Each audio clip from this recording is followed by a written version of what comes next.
누가복음 23장 39절에서 42절 43절까지 39절에서 43절까지 우리 함께 같이 읽겠습니다.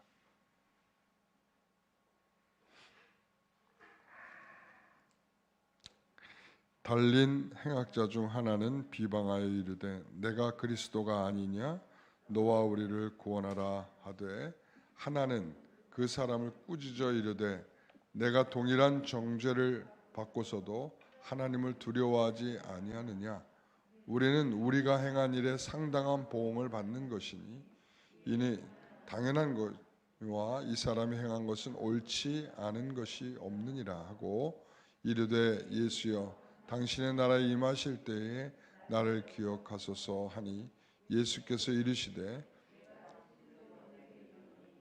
오늘 내가 나와 함께 낙원에 있으리라 하시니라. 아멘. 우리는 오늘 본문의 이야기를 너무나 잘 알고 있습니다. 예수님과 함께 달렸던 두 강도가 있었습니다. 한쪽의 강도와 또 다른 쪽의 강도는 분명히 예수님의 십자가의 죽으심을 바라보면서 보여준 두 가지의 시각이 있습니다. 이 두 가지의 시각은 오늘날 우리에게도 이 시대를 살고 있는 모든 사람들에게도 그 십자가를 바라보는 동일한 시각일 수 있습니다. 우리가 잘 아는 대로 이 한편의 강도는 예수님을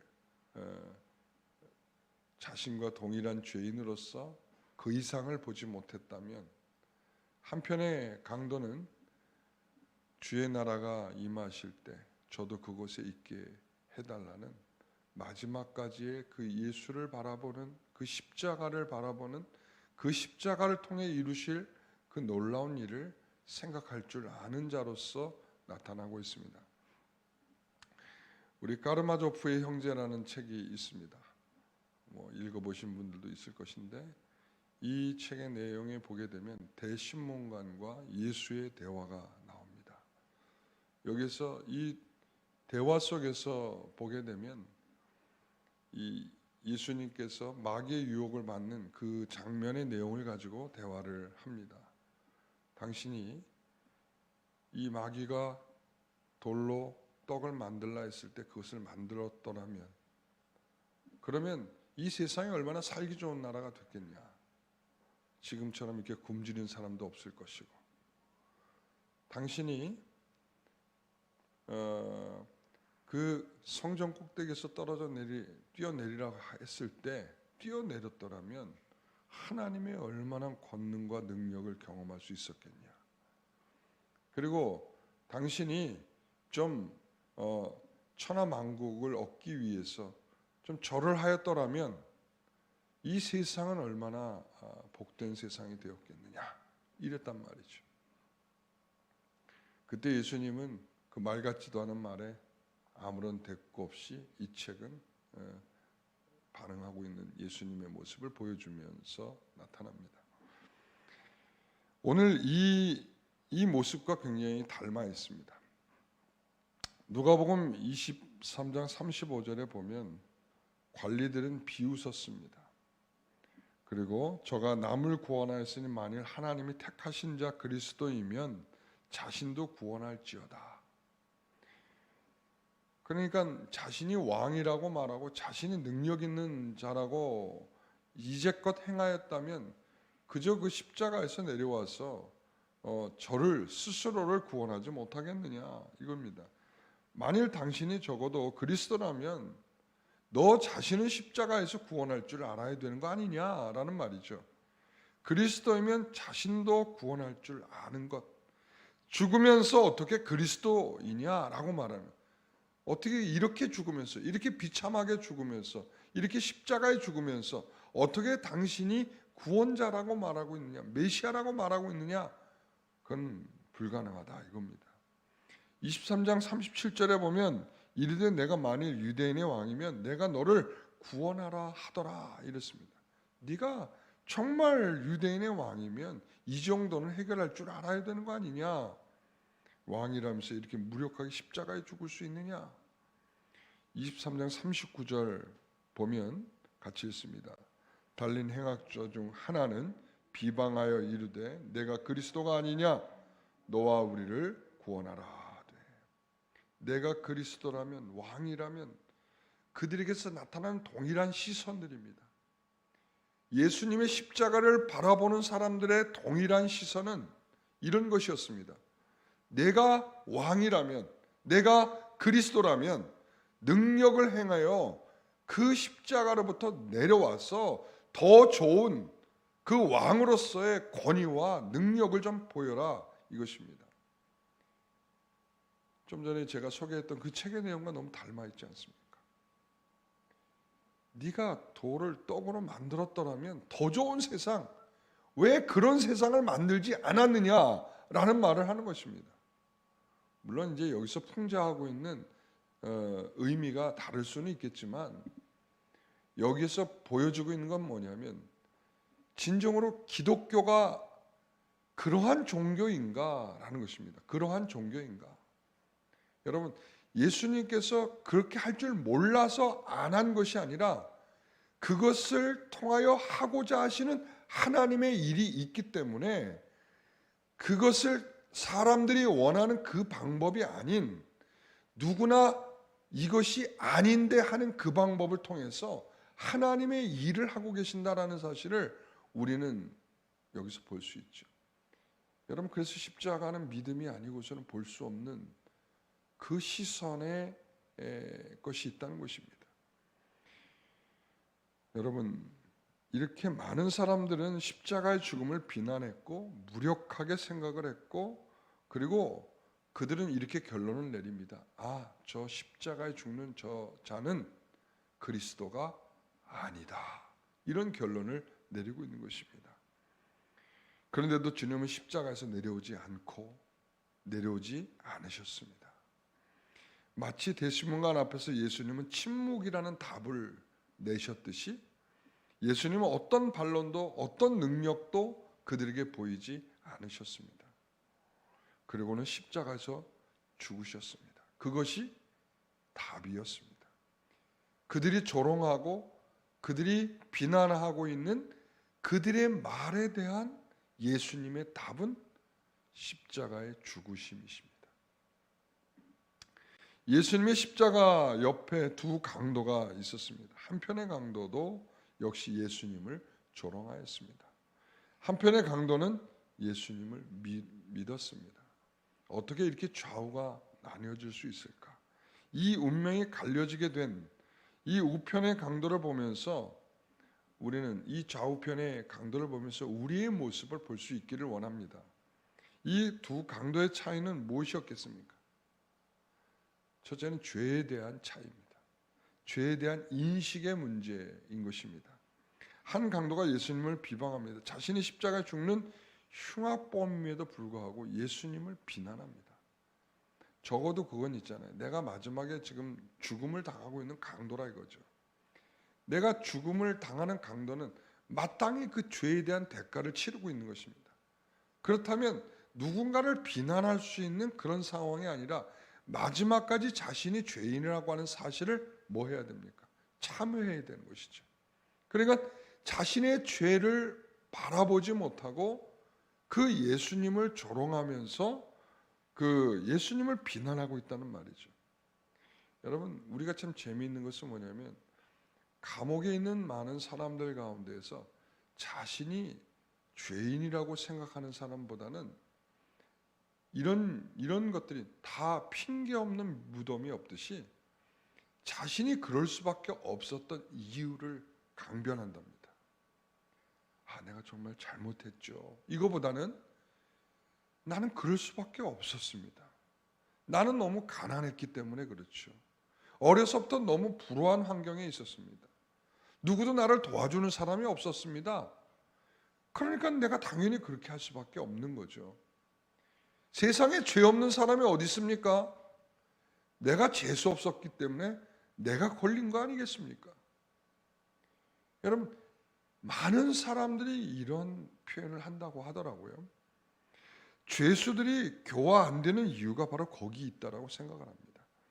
대부분 흉악한 범죄자라도 자신이 죄라는 것을 인정하지 않는다라고 하더라고요. 또 다른 한편의 강도는 나는 죄인으로 그 보응을 받고 있습니다라고 생각하고 있다는 것입니다. 자기 죄를 인정하는 것이죠. 여러분, 내 죄를 인정한다는 사실이 굉장히 중요한 것입니다. 죄에 대한 인식이 우리는 항상 다른 사람에 대해서는 아주 세밀하고 아주 그 퀄리티를 높게 잡는다면 우리들에 대한 죄, 내 죄에 대해서는 굉장히 문턱이 낮아지죠. 그리고 많이 관대합니다. 그런데 나를 죄인이라고 인정하고 그것을 하나님 앞에 내놓는 것은 자신의 문턱을 높이는 것입니다. 내가 하나님이 바라보는 시선으로 나를 보는 것입니다. 하나님이 나를 바라볼 때 우리는 모두 그 앞에서 죄인일 뿐입니다. 지금 예수님이 우리를 위해 죽으셨고 우리를 위해서 십자가의 은혜를 베풀어 주셨으니까 내가 하나님 앞에 설 수 있는 것이지, 그 은혜가 없었더라면 우리는 감히 하나님 앞에 설 수 있는 자들은 한 사람도 없다는 사실이죠. 그런 죄인이라고 하는 사실을 생각하지 못한 채 우리는 그것을 인정하지 않고서는 누구도 그 은혜를 현재도 누리고 있는 사람들은 없는 것입니다. 여전히 내가 어떤 사람인가 물으면 여러분 뭐라고 대답을 해야 될까요? 나는 죄인입니다. 여전히 하나님이 내게 은혜를 베풀어 주지 않는다면 나는 보잘것없는 죄인입니다. 이 깨달음이 두 죄인의 차이입니다. 이 깨달음이 없다면 우리도 여전히 괜찮은 죄인으로 생각하는 이 강도일 수 있습니다. 왜 죄를 깨닫는 것이 참된 신앙의 시작이겠습니까? 40절을 보십시오. 같이 읽어봅니다. 하나는 그 사람을 꾸짖어 이르되 내가 동일한 정죄를 받고서도 하나님을 두려워하지 아니하느냐. 자기 죄를 깨달은 강도는 그 반대편의 강도를 향해 하나님을 두려워하지 않는 것을 지적합니다. 죄인은 하나님을 두려워할 수밖에 없다는 것이죠. 죄인은 하나님을 두려워할 수밖에 없습니다. 자신이 죄로 죽는데도 비난을 하고 있다는 것은 매우 이 문제가 심각한 거죠.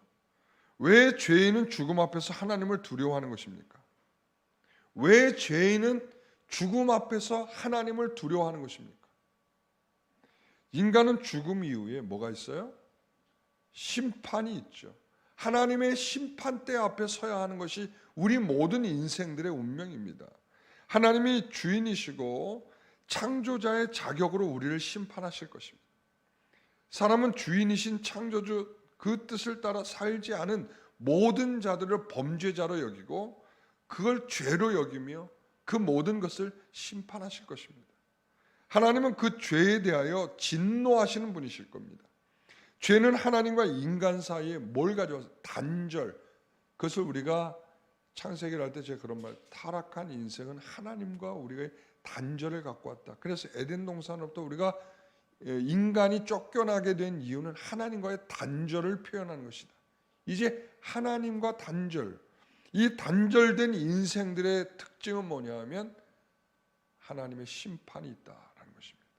그의 생명이신 하나님 보호자로부터 추방된 것이고 이것이 불행한 인생의 시작이고 이 시작의 결말을 죽음이라고 하는 것으로 인생은 이제 마치게 되어 있다는 것입니다. 바로 사람은 하나님에게서 떠나서 헛된 야망으로 이제 달려가고 있기 때문입니다. 하나님이 이 땅에 주신 창조자로서의 그 은혜를 충분히 누리지 못합니다. 여러분 요즘에 이제 벚꽃이 다 지고 있죠? 이제 져가고 있습니다. 아직 안 핀 데도 있지만 이제 져가고 있는 곳도 있습니다. 지난주 주일날 사람들은 엄청 벚꽃 구경을 하겠다고 나왔더라고요. 그래서 멀리서 오던 성도들 가운데에서 이 인천대공원 앞을 지나는 성도들은 많이 고생했을 거예요. 우리도 장례식장 갔다 오는 길에 그 앞이, 인천대공원 앞이 얼마나 막히던지요. 뭐 거기만 그렇겠습니까? 그 벚꽃을 보겠다고 수없이 쏟아져 나온 인파들이 많았죠. 여러분, 벚꽃을 바라보면서 여러분들은 어떤 생각을 했습니까? 아, 참 예쁘다. 여러분 그러셨습니까? 우리가 그 벚꽃을 보면서도 얼마나 예쁜 꽃인가. 그러나 그 예쁜 꽃을 만드신 하나님에 대한 생각은 해보셨습니까? 우리가 하나님은 창조자로서 우리에게 이 세상의 아름다움을 선사해 주셨습니다. 꽃을 바라보면서도 그 아름다움을 느끼는 것은 그 꽃 자체의 아름다움보다 그 꽃을 만드신 하나님의 아름다움을 보는 것이 더 우리에게 필요한 것입니다. 우리가 죄인으로서 바라보는 꽃은 예쁘다 이것이지만, 우리에게 구원을 베푸신 하나님의 은혜 속에서 바라보는 꽃은 어찌 하나님이 저렇게 아름다운 꽃을 만들어서 우리에게 향기를 선물하여 주셨는가. 그것을 바라보는, 또한 그것을 생각하게 하는, 또한 그 이면에 계신 하나님의 놀라운 손길을 보게 되는 것이죠. 바로 사람은 하나님께서 떠난 헛된 야망은 항상 그 본질을 보기보다 표면적인 것에 매어달리게 돼 있어요. 그러니까 예수님을 바라볼 때 너도 역시 나하고 똑같은 죄인이야를 벗어날 수 없는 시선이 그런 것입니다. 꽃을 아름다운 것 그것밖에 볼 줄 모르는 거죠. 두 사람의 사형수 중 꾸짖음을 받은 사형수는 어떤 결말이 왔습니까? 하나님을 두려워하지 않고, 그리고 이 회개하는 강도도 그동안 하나님을 두려워하지 않는 삶을 살아왔던 것입니다. 하나님을 두려워하지 않는다. 이렇게 꾸짖음을 받게 되는 이 사형수는 하나님을 두려워하지 않는다. 이 죄의 끝판은 하나님을 두려워하지 않는다. 마지막까지 죽으면서도 하나님의 두려움이 없다. 여러분, 이것입니다. 우리가 죄를 짓는 죄인이 되는 것은 하나님을 두려워하지 않는 죄를 범하는 것입니다. 죄는 인간이 비참하고 십자가의 처형에 서도록 했고, 영원한 심판의 불못으로 들어가도록 우리에게 한 것입니다. 죄는 욕망을 따라 즐거움을 주지만 영원의 심판의 괴로움에 빠지도록 한다는 것입니다. 죄는 우리가 이 세상에서 사는 즐거움과 기쁨을 우리에게 선사할 줄 모르지만 영원한 심판이 기다리고 있다는 것입니다. 하나님은 죄를 짓는 인간에게 맹렬한 진노를 베푸시겠다라고 말씀하고 있습니다. 회개하지 아니하면 하나님의 진노에 빠지게 되는 것입니다. 천지를 창조하신 하나님의 맹렬한 진노가 얼마나 끔찍한 것입니다. 끔찍한 것입니까? 회심하지 않는 자에게 내리는 진노는 영원히 꺼지지 않는 불입니다. 여러분, 이것이 무엇을 상징하는 것입니까? 정말 불 속에 들어간다? 여러분, 이 의미보다 우리에게 말하고 있는 꺼지지 않는 불이라고 하는 건 뭐예요? 우리에게 주시는 고통이, 만약에 그 죄로 인하여 하나님의 극렬한 진노가 베풀어진다면 우리는 영원토록 그 진노 때문에 그 고통이 끊어지지 않는다는 것입니다. 죽고 싶어도 죽을 수 없다는 것입니다. 그 영원한 고통을 우리가 상상할 줄 아는 사람에게 큰 은혜가 있는 것입니다. 예수님은 왜 십자가에 내려오지 않으셨습니까? 왜 십자가에서 내려오셔서 현재의 문제를 해결하지 않으셨습니까? 빵이나 병보다 더 중요한 문제가 있기 때문에 십자가에서 내려오시지 않은 것입니다. 그게 뭐 때문입니까? 죄의 문제 때문입니다. 여러분, 예수님이 이 땅에 오신 문제는 우리에게 빵을 주러 오신 것이 아닙니다. 우리에게 단순히 병을 고쳐주러 오신 것이 아닙니다. 근데 예수님이 빵도 주고 병도 고치셨는데요, 이렇게 반론을 제기할 사람이 있을 것입니다. 여러분, 그것은, 병을 고쳐준 것은 하나님의 나라의 온전하심을 설명하는 것이요, 그 하나님의 온전하심을 맛보도록 하는 일시적인 하나님의 은혜인 것입니다. 그들이 빵을 먹는 것은 바로 우리가 이 세상을 사는 방법은 빵으로만 사는 것이 아니라 참된 양식이신 예수 그리스도 메시아로 산다라고 하는 것을 우리에게 소개하기 위해서 그 빵을 소개하는 것입니다. 광야에서 이 빵을 먹고도 사람들이 다 죽었다. 그러나 이제 하늘로부터 오는 이 양식을 먹는 자는 영원히 산다. 바로 그것을 위하여 빵을 소개하신 것, 빵을 주신 것이지 우리에게 육신을 채우도록 주신 것이 아닙니다. 만약에 그랬다면 예수님이 도망갈 이유가 없었죠. 왜? 임금을 삼으려고 했거든요. 사람들은 빵을 주십시오 하고 예수님께 메어달리며 우리에게 왕이 되달라고, 우리의 현재 이 가난함을 해결해 달라고 나와서 외치던 그들을 향해서 도망치시 떠나버리셨습니다. 그 이유는 사람들이 이 빵을 주는 이유를 이해하지 못하고 있기 때문입니다. 오늘날 이 세상을 살고 있는 그리스도인들 중에 상당수들이 빵으로 예수님을 이해하는 성도들이 여전히 있다는 것입니다. 예수님께서 십자가에 달리심도 우리를 위하여 죄의 문제를 해결하시러 오신 것이지 우리가 그 빵의 문제를 해결하거나 병의 문제를 해결하기 위해서 오셨다면 그 자리에서 내려오셔서 해결하셨을 것입니다. 여러분, 우리는 하나님의 자녀로서 십자가에서 내려오라는 그들의 문제보다 더 중요한 그 문제를 통하여 자녀인 우리를 자녀가 되도록 하기 위해서, 그 영원한 그 나라를 우리에게 주시기 위해서 그와 같이 십자가에서 내려오지 않으셨다는 사실을 기억하시기 바랍니다. 누가 이 십자가의 은혜를 받았습니까? 누가 받았습니까? 죄인임을 깨닫는 강도가 받았습니다. 그 죄로 무서운 심판이 있다는 것을 아는 사람이 예수님이 십자가에 지신 것이 복음이고 그 십자가에서 죽으신 예수님을 믿게 되는 것입니다. 두 강도의 차이는 두 번째, 이 세상의 전부이냐 아니면 죽음 이후에 세상에 있느냐를 믿는 것의 차이입니다. 한 강도가 예수님을 비방하고 있는 것은 이 세상의 전부라는 생각 때문에 그렇습니다. 너나 나나 똑같이 죽는데 무슨 차이가 있느냐? 이 세상의 끝인데 지금 너나 나나 뭐가 다르냐라는 것입니다. 죽음 위에 주님이 다스릴 나라가 있다는 것을 모르는 강도는 당연히 그럴 수밖에 없는 것이죠. 그러나 다른 강도의 태도는 뭡니까? 주의 나라가 임할 때 저도 그곳에 있게 해달라는 것입니다. 여러분, 저는 이것이 굉장한 아이러니라고 봅니다. 어떻게 자신과 똑같이 죽고 있는 내가 강도로서 죽는 것처럼 그도 죽어야 될 이유가 분명히 있어서 그 사형틀에 매달려 있다라고 생각할 텐데 어떻게 이 두 번째 강도처럼 보이는 이 태도가 나올 수 있는가? 굉장히 아이러니 아닙니까? 주의 나라가 임한다면 그분을 주라고 표현하고 있다는 거예요. 그 십자가에 매달려 자기와 똑같이 죽는 그분을 향하여 주라고 표현하고 있다는 것입니다. 어떻게 그것이 가능하겠습니까? 그것이 믿음이라는 것입니다. 이 아이러니가 믿음입니다. 전혀 개연성이 없는 그것을 바라볼 수 있도록 만드는 것이 믿음입니다. 여러분, 이 세상에 사는 사람이 육신으로 이 세상을 3차원적 세상에 살고 있는 사람이 그 주의 나라, 영원한 나라, 보이지 않는 그 나라를 신뢰하고 믿는다는 것이 가능합니까? 개연성이 없어요.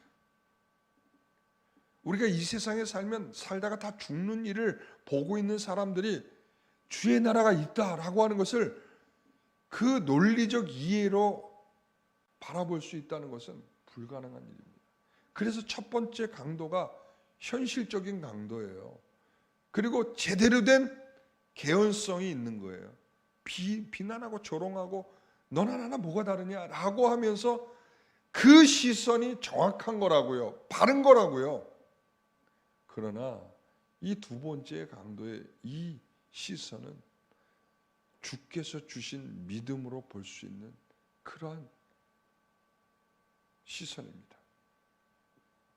히브리서 11장 25절에 보면 도리어 하나님의 백성과 함께 고난받기를 잠시 죄악의 낙을 누리는 것보다 더 좋아하고, 하나님의 백성과 함께 고난을 잠시 받는 것을 즐거워할 줄 아는 것. 왜 그렇습니까? 영원한 나라가 우리에게 있기 때문이죠. 믿음의 선조들이 우리가 히브리서 11장에 보게 되면 믿음의 선진들이 특히 이제 아브라함을 가리키는 말이기도 하죠. 여러분, 이 세상을 나그네처럼 살면서 하나님이 준비하실 도성을 바라봤다. 누가요? 아브라함이에요. 믿음의 사람들의 특징은 뭐냐면 바로 그렇게 사는 것입니다. 지금의 현실적인 문제로 예수의 십자가를 요구하는 것이 아니라 영원한 그 십자가의 너머로 우리에게 주실 그 영원한 생명, 영원한 나라, 이 두 번째 강도가 보여준 이 모습이 참된 십자가를 정의하고 있는 내용이라고요. 그래서 우리는 그 잠시 이 세상은 악한 것으로 여기며 이 세상의 처소를 벗어나 영원한 처소를 주실 것을 생각하며 이 임시 처소에서 올인하며 살지 마시라고요. 임시 처소를 위하여 곧 부서지고 흩어지고 없어질 것입니다. 제가 이것을 생각하면서 우리가 그렇잖아요. 모델하우스 지어놓고 우리가 거기다가 다 몰빵하는 사람은 없잖아요. 나 모델하우스 사야겠다. 여러분, 모델하우스를 보고 뭘 보자는 거예요? 예? 정말 지어질 집을 보자는 거죠. 근데 모델하우스 너무 좋다. 여기 살아야겠다. 이런 사람은 없을 거예요. 왜? 모델하우스는 어떻게 되죠? 분양이 끝나고 나면요, 다 부서져 버려요. 아무리 좋은 걸 다 갖다 놔도 그건 부서질 집이라고요. 아무리 좋고 아무리 편리해도 부서질 집이라고요. 그 임시 장막이 무너지면 우리에게 영원히 준비할 영원한 장막이 있음을 기억하십시오. 이 잠깐 살다가 이곳에서 우리가 이 죄의 속성에 물들어서 영원한 것을 생각할 줄 모르는 그런 세상이 되지 않도록 오늘 우리는 십자가를 묵상해야 되는 것입니다. 우리가 십자가를 묵상하는 것은 영원한 주님의 나라를 묵상하는 것입니다. 십자가를 묵상하는 것은 지금 당장의 것으로 살지 않으려는 발버둥의 묵상인 것입니다. 그분이 우리를 위해서 준비하신 그 나라를 바라보면서 그 좋은 나라를 저도 가겠습니다. 오늘 이 한편의 강도처럼 뭐라고요? 주의 나라에 저도 있게 해주세요. 이 십자가에서 이런 묵상이 가능했다는 것입니다. 오늘 우리의 묵상이 십자가는 슬퍼요, 아파요, 죽는 것이거든요. 나도 그런 죽음에 동참하고 싶어요. 이것으로 그쳐서는 반쪽짜리라고요. 반쪽짜리. 우리는 이 십자가를 통하여 이 통과해서 들어갈 영원한 나라를 생각하게 할 목적이 십자가에 있다고요. 오늘 이것이 바로 이 두 강도를 통해서 우리에게 보여주려는 참된 시선인 줄 믿습니다. 십자가를 바라볼 때마다 영원한 나라를 바라볼 수 있는 저와 여러분 되시길 바랍니다. 십자가를 바라볼 때마다 주님이 우리에게 준비하신 그 영원함을 생각할 수 있기를 바랍니다. 우리가 십자가를 바라볼 때마다 이 세상은 잠깐이요 영원한 나라가 있음을 기억하시기 바랍니다. 우리가 십자가를 바라볼 때마다 땅의 것이 아니라 위의 것을 소망할 줄 아는 성도들이 되시기를 소망합니다. 우리가 십자가를 묵상할 때마다 잠깐이면 끝날 이 세상에 대한 마음을 갖게 되시기를 바랍니다. 우리가 그 십자가를 붙잡고 이제 그 영원한 나라에 가기까지 우리의 것이 되었음을 감사하며 그 길을 함께 걸어갑시다. 기도하겠습니다. 주님의 나라는 이 세상의 나라처럼 무력적 통치의 원리로 통치되는 그러한 나라가 아닌 줄 믿습니다. 왜 예수님의 십자가의 피로 거룩하게 되어야 들어갈 수 있는 나라입니까? 예수님이 완성하신 이 나라, 예수님이 이 세상을 심판하실 때 우리에게 그 보혈의 은혜로 새 마포 옷을 입게 하시고, 그리고는 그 나라로 그 새 하늘과 새 땅으로 우리를 들이시게 될 줄 믿습니다. 우리는 그 십자가의 은혜가 일시적으로 살아갈 이 임시처소에서 우리를 올인하고 살아가서는 안 된다라고 하는 경고이며, 이 세상에서 그 주의 나라를 바라보며 살라는 분명한 메시지를 담고 있는 줄 믿습니다. 오늘 이 십자가를 묵상하는 우리들에게 주시는 참된 이 은혜를 깊이 생각할 줄 아는 우리가 되게 하여 주옵소서. 전혀 개연성이 없는 이 아이러니를 믿음으로 내 마음에 담고 지금 이 순간을 살아 영원에 도달하는 참된 성도들이 되기를 소원합니다. 하나님, 우리를 그렇게 이끌어 주시옵소서. 예수님의 이름으로 기도하옵나이다.